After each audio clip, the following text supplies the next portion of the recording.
Keseluruhan yang kita patut bergembira lah ya. Kita melihat bahwasanya angka inflasi pada bulan April ini lebih rendah dari yang kita perkirakan ya. Walaupun kita tadi sudah saya sampaikan kita sudah memperkirakan lonjakannya tidak terlalu besar ya, sekitar di 0,4 0,45 ya. Ternyata ya hanya 0,33 secara mantuman ya. Dan ini menurut saya suatu hal yang baik dan seperti yang saya sampaikan ini merupakan menunjukkan keberhasilan dari pemerintah menjaga pasokan karena memang penyebab inflasi yang terbesar pada bulan-bulan Ramadan dan Lebaran itu adalah permintaan, demand pull ya. Solusi yang untuk menghadapi inflasi yang disebabkan oleh demand pull adalah menjaga pasokan, menjaga supply, termasuk juga menjaga agar supaya tidak adanya kenaikan harga yang dilakukan oleh para pelaku usaha, ya, termasuk di sektor transportasi. Dan ini dengan angka yang 0,33 berarti kita bisa menyimpulkan pemerintah berhasil ya menjaga pasokan, berhasil meredam kenaikan harga yang tidak terlalu terkendali ya dengan mungkin membatasi kenaikan harga untuk transportasi. Dan bahkan tadi kita disampaikan juga ada beberapa yang luar biasa, ada beberapa komoditas yang mengalami deflasi penurunan justru pada, dan itu adalah barang pangan justru pada periode bulan menjelang Lebaran ya. Itu saya kira merupakan sesuatu yang sangat bagus ya. Walaupun kalau dari sisi petani belum tentu bagus ya. Ini seharusnya mereka pada periode bulan-bulan ini mereka bisa mendapatkan keuntungan yang lebih besar, tetapi ternyata pasokan itu begitu berlimpah sehingga menyebabkan kenaikannya tidak terlalu tinggi. Saya ingin ke Pak Aji. Pak Aji bagaimana melihatnya Pak? Kalau tadi kita sempat sepakat bahwa ini sebenarnya fenomena tahunan.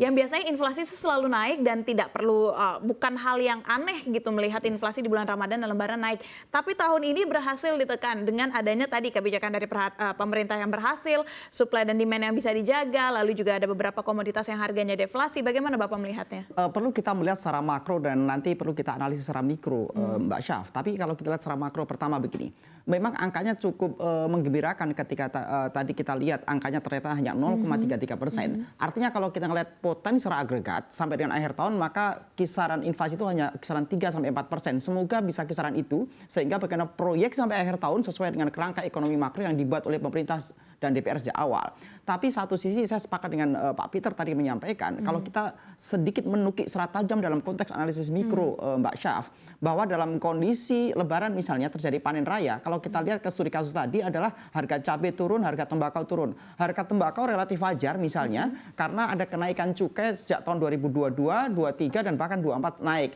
Artinya daya beli masyarakat cenderung akan turun sehingga dengan adanya demand yang berkurang maka wajar kemudian ketika tembakau juga akan turun. Tapi kalau kita lihat cabai misalnya Mbak Syaf, kemarin harga sebelum puasa itu bisa 30-40 ribu di level petani, tapi ternyata izin Pak Peter, kemarin kita di beberapa petani daerah Jawa itu mereka hanya sampai 6.000 sampai 10.000. Sebenarnya begini, pemerintah harus membuat sebuah keseimbangan ekonomi. Jangan sampai kemudian adanya inflasi yang terkendali kemudian mengorbankan tingkat kesejahteraan untuk sebagian sektor. Karena saya pikir pertanian itu perlu dijaga ketahanannya dan saya pikir bagaimana deflasi bisa relatif dihindari, yang penting bagaimana inflasi tetap terkendali tapi juga memberikan kepastian kesejahteraan buat para pelaku ekonomi. Dan saya pikir pertanian menjadi sektor yang sangat penting untuk kita perhatikan Mbak Syaf, sehingga bagaimana secara mikro pemerintah bisa menjaga stabilitas ekonomi masyarakatnya, tapi secara makro juga bagaimana pemerintah bisa menjaga indikator-indikator makro sesuai dengan kerangka ekonomi yang didesain sejak awal